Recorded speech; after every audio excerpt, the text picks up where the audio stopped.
சமீபத்தில் விசிகாரனுடைய தலைவர் பேசியிருப்பார். அதாவது எந்த மாநிலத்திலும் ஒரு தலித்து முதலமைச்சராக வர முடியாது அப்படின்னு அவர் சொன்னார். ஒரு 2-3 நாளைக்கு முன்னாடி நீங்கள் பார்த்துருப்பீங்க. ஏன்னா அவர் சொன்ன கருத்தில் கூட எங்களுக்கு உடன்படலை. ஏன்னா ஏற்கனவே ஒரு 4-5 மாநிலத்தில் தலித்தை சார்ந்தவர்கள் முதலமைச்சராக இருந்திருக்கிறாங்க.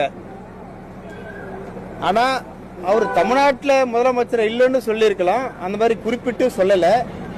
அதனால இவர் பாமக தலைவர் என்ன சொல்றாருன்னா, எங்கள் கட்சி ஆட்சிக்கு வந்தாக்கா நாங்கள் தலித்தை முதலமைச்சர் ஆக்குறோம், எங்களுக்கு ஆதரவு கொடுங்கன்னு சொல்கிறோம். அது ஒன்றும் தப்பு இல்லையே.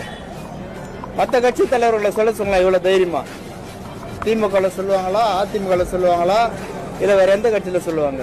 95லேயே பெரியவர் ஐயா சொல்லியிருக்காரு, மருத்துவர் சொல்லியிருக்காரு, பாமக ஆட்சிக்கு வந்தனாக்கா ஒரு தலித்தை நாங்கள் முதலமைச்சர் ஆக்குவோன்னு. அதே தான் இப்போ இருக்கிற தலைவர் சொல்லியிருக்காரு.